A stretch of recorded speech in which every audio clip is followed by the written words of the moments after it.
Selanjutnya, saya akan sharing mengenai topik titik awal yang sempurna.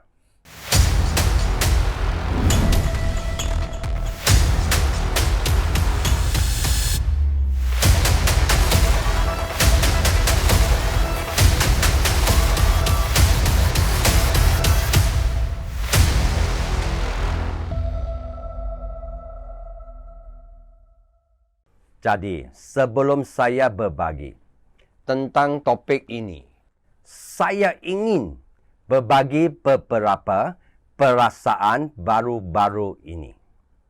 Saya yakin dalam 1-2 tahun terakhir ini adalah tahun penuh dengan perubahan, baik bagi dunia maupun bagi Indonesia. Lingkungan eksternal, market perusahaan terus mengalami perubahan. Beberapa orang tumbuh dan berkembang dalam perubahan ini. Namun, ada juga yang tersingkir.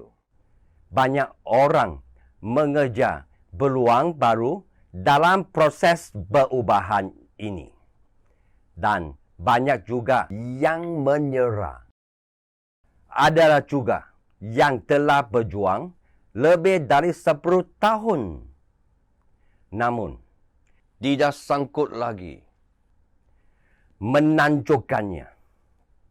Jadi, akhirnya mereka memilih untuk mengubah lantasan pacu dan memulai lagi.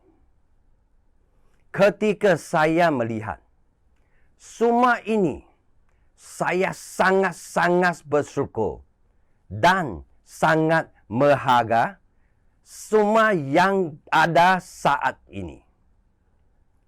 Tentu sahaja, apa yang anda lihat di Riway saat ini, para leader, sikap kerja dan budaya Riway. Semua ini bukan hasil dalam semalam, melainkan nilai yang terakumulasi selama 14 tahun ini. Terkadang, saya bertanya-tanya, apa perbezaan antara partner yang bergabung saat ini dan yang bergabung 14 tahun lalu di Riway. Lalu, saya berpikir perbedaannya adalah terletak pada titik awal yang berbeda. Ketika anda bergabung 14 tahun yang lalu, saat itu semua sumber daya pada dasarnya tidak sempurna. Dalam kondisi tidak memiliki daya yang memantai, tidak memiliki kantor cabang, tidak memiliki testimoni, hanya dengan membawa kereta Alfa, bos kami memulai pergulat di pasar, benar-benar memulai dari nol. Tentu sahaja, saya juga bergabung dengan Riway dalam kondisi seperti itu. Saat ini, saya berpikir kembali ke kondisi awal tersebut. Di balik setiap nilai yang terbentuk merupakan hasil akumulasi dari semangat dan usaha keras kita. Melihat kembali, apakah yang dilihat jika bergabung dengan Riway saat ini? Mereka melihat sebuah perusahaan yang telah memiliki cabang di lebih dari 10 negara. Dan melihat sistem yang telah dikemas dengan sempurna. mereka juga melihat puluhan ribu leader bergerak di malam penghargaan dan melihat sistem platform relay yang sangat stabil. Jadi, yang lebih penting, mereka melihat banyak kesaksian testimoni dan melihat banyak orang mengubah hidupnya di platform ini. Apa yang mereka lihat adalah bahawa kekuatan saat ini terdiri daripada leader yang luar biasa dan hebat serta organisasi yang solid.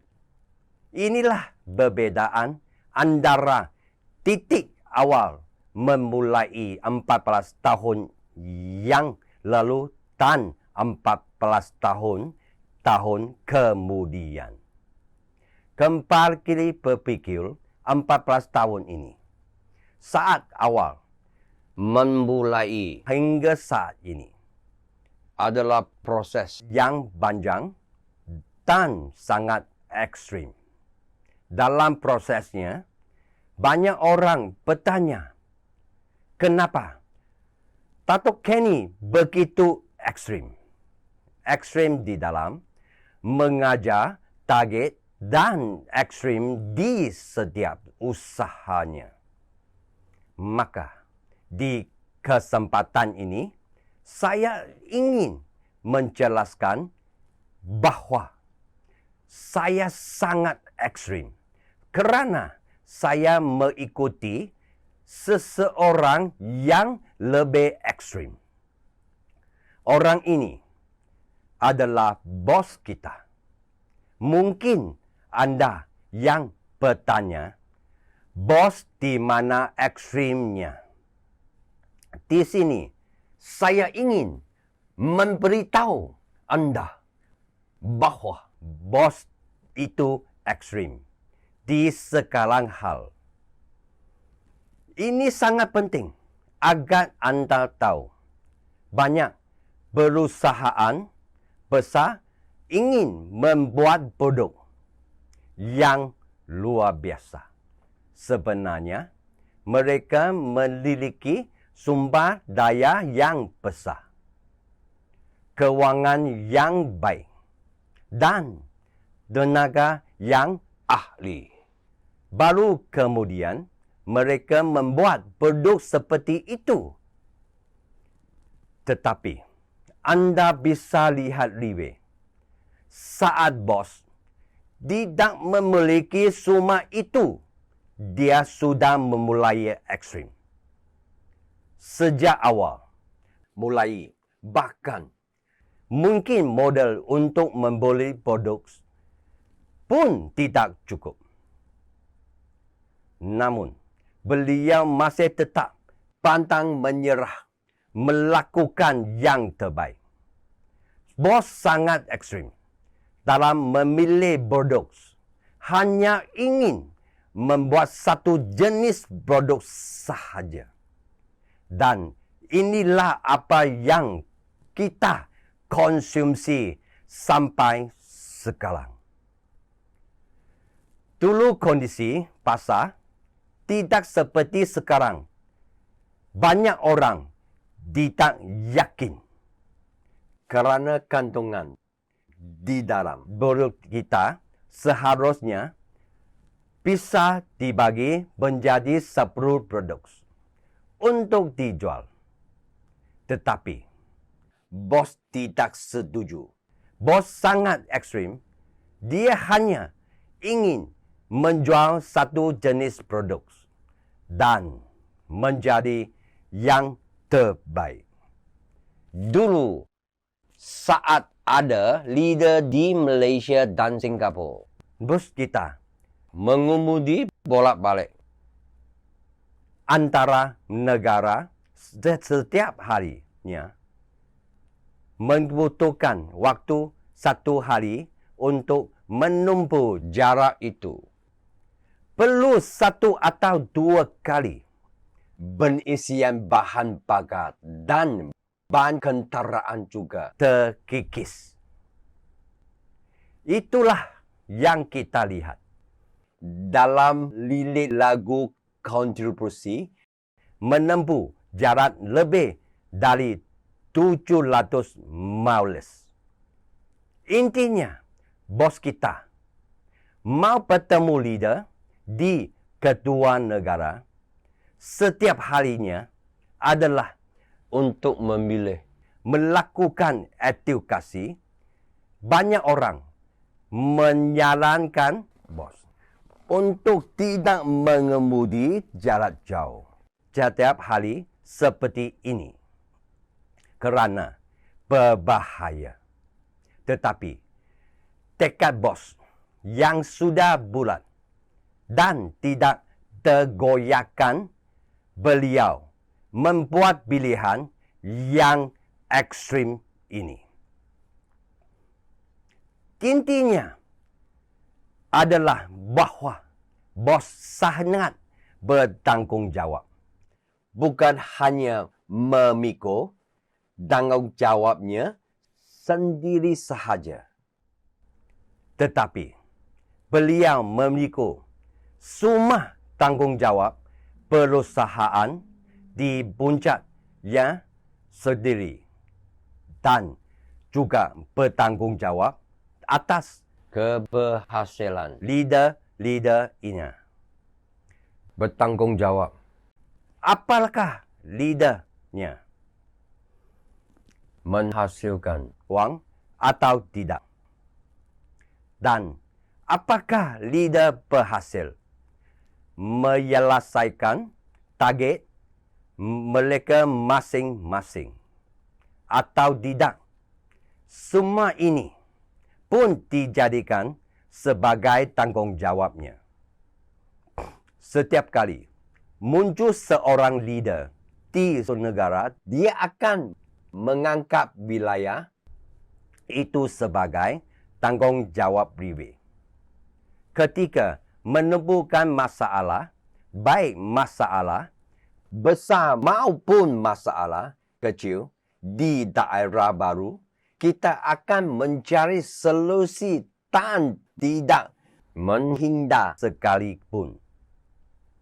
Yang selalu bos dikhawatirkan adalah apakah usahanya sudah cukup baik. Inilah sisi ekstrim dari bos kita. Semua dijadikan sebagai tanggungjawabnya. Semangat ekstrim inilah yang seharusnya mendapat pujian dan sebutan yang terus dari kita semua. Sikap ekstrim yang bersifat jangka pendek sangatlah mudah, tetapi untuk menjadi ekstrim dalam jangka panjang bukan satu hal yang mudah. Apalagi harus bertahan selama 14 tahun lamanya. Dapatkah anda bayangkan orang yang bagaimanakah dapat bertahan tetap ekstrim selama 14 tahun, bahkan lebih dari 14 tahun. Saya telah mengenal bos kita 20 tahun lebih saat itu. Bos sudah sangat ekstrim. Ekstrim biasanya memiliki dua hasil, sukses atau gagal. Kuncinya adalah apakah arah ekstrimnya sudah tetap. Jika salah, maka perusahaan tidak akan berkembang baik dan tidak mendapatkan hasil yang baik. Tetapi jika arahnya benar, maka anda akan mendapatkan hasil yang sangat baik. Sehingga anda dapat melihat bahawa Li Yiwei tidak benar melakukan hal apapun setengah-setengah. Jika ada indikator sampai 100, kami akan selalu hanya mengejar 100 atau 200 dan tidak mungkin mengejar di bawahnya. Ya, dalam kata lain, itu adalah 100% atau totalitas. Hal yang patut dipuji adalah ketika kita melakukannya. Kita akan mengejar nilai 100 dan berikutnya mengejar nilai 200 dan seterusnya. Hal ini tidak akan membuat kita diam dan berhenti satu tempat. Jadi, hari ini ekstrimnya, bos, telah menjadi ekstrimnya Liwei. Dari awal satu orang yang mempengaruhi manajemen, karyawan, dan leader. Menjadi sekelompok orang yang kuat dan melihat kembali semua hal serta mengajar sikap ekstrim seperti bos. Apa yang akan saya sharingkan hari ini? Bertema, titik awal yang sempurna. Saya tidak tahu titik awal yang sempurna dari setiap anda yang hadir hari ini.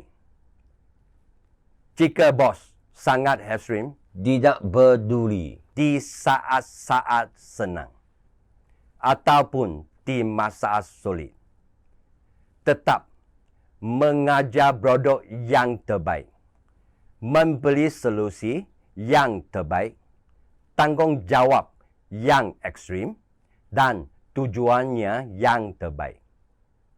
Jika ada perusahaan seperti itu, apakah anda ingin mengikutinya? Di sini saya pastikan di luar sana anda semua tidak mungkin dapat menemukan platform, lingkungan, budaya, dan bos seperti ini. Jadi, jika anda ingin mengikuti di sini, sudah ada sebuah perusahaan sempurna yang di dalam ada sekelompok orang yang bertanggungjawab dan selalu membantu anda sampai pada tujuan anda. Jika anda sudah berdiri di titik awal yang sempurna ini, anda masih memikirkan kapan saya harus memulai.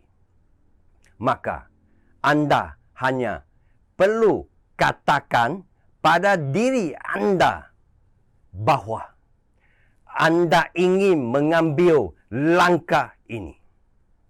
Sekarang saatnya memulai dari satu langkah pertama. Sekarang saatnya menjadi juara, mencetak rekod, mencetak sejarah. Sekarang saatnya mari kita tuliskan titik awal Liwei Indonesia menunjuk masa paling cemerlang. Saya Senior Director Development Liwei International. Terima kasih telah hadir di acara ini. Sampai jumpa lagi.